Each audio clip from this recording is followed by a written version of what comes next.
प्रश्नावली 12.1 और पृष्ठीय क्षेत्रफल और आयतन क्लास 10th मैथमेटिक्स, इसका प्रश्न नंबर 2 लेकर के आए हैं। पहला प्रश्न मैं हल कर चुका हूं जो कि वीडियो चैनल पर है। सेकंड प्रश्न क्या कहता है कि कोई बर्तन एक खोखले अर्धगोले के आकार का है जिसके ऊपर एक खोखला बेलन अध्यारोपित है, यानी कि जुड़ा हुआ है। अध्यारोपित का होता है बेटा जुड़ा हुआ होना, ठीक है। इसके बाद ये कह रहा है कि अर्धगोले का व्यास 14 सेंटीमीटर है और इस बर्तन की कुल ऊंचाई 13 सेंटीमीटर है। तो इस बर्तन का आंतरिक पृष्ठीय क्षेत्रफल आपको निकालना है।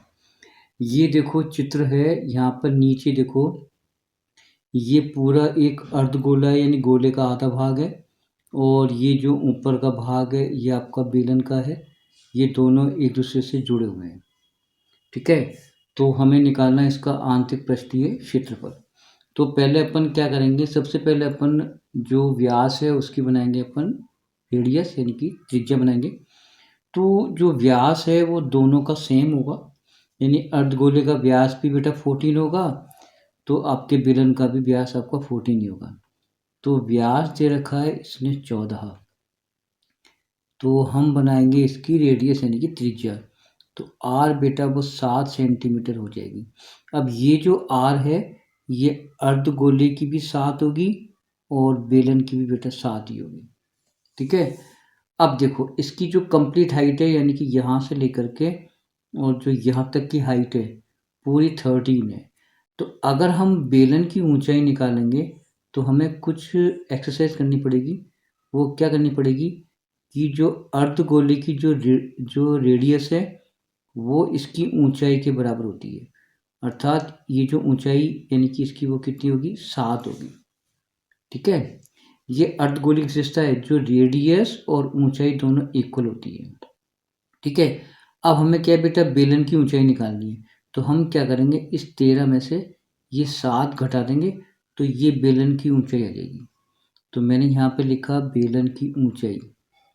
बेलन की ऊंचाई निकालने के लिए मैं क्या करूँगा, 13 में से 7 को घटा दूंगा तो ये 6 सेंटीमीटर आ जाएगी, ठीक है।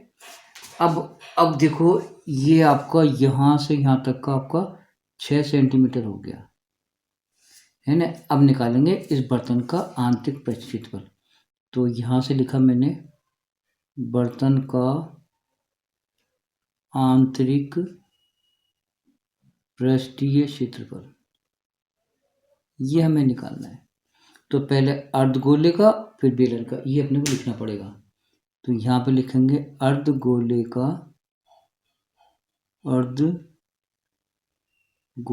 का पृष्ठीय क्षेत्रफल प्लस बेलन का वक्र पृष्ठीय क्षेत्रफल, ये और ये मिलकर के बर्तन बन गया।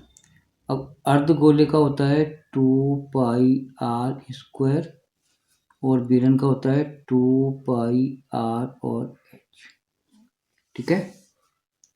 बराबर आ गया 2πr, अपन देखो यहाँ से कॉमन आएगा 2πr कॉमन आएगा तो यहाँ से बच जाएगा r और यहाँ से बच जाएगा h, ठीक है। अब इसका मान रखो, ये बराबर आ गया, ये 2 का 2 आ गया, पाई का मान 22/7 आ गया। आर आपकी बेटा 7 हो ही गई थी ये रही, तो आर की जगह 7 आ गया, इंटू में आ गया, फिर आर की जगह 7 प्लस ऊंचाई बेटा 6, ये बेलन की ऊंचाई, ठीक है। अब देखो ये 7 से 7 गया, 22 दूना 44 हो गया, ये आपका 13 हो गया, गुणा करो 13 चौको 52, 65 के 5 और 52 5 57, यानी कि 572 सेंटीमीटर स्क्वायर। ये आपके इस बर्तन का संपूर्ण पृष्ठीय क्षेत्रफल यानी आंतरिक पृष्ठीय क्षेत्रफल होगा इस पूरे बेलन का। ये अपना आंसर यहाँ पर आकर के खत्म हो जाता है। क्लियर? धन्यवाद।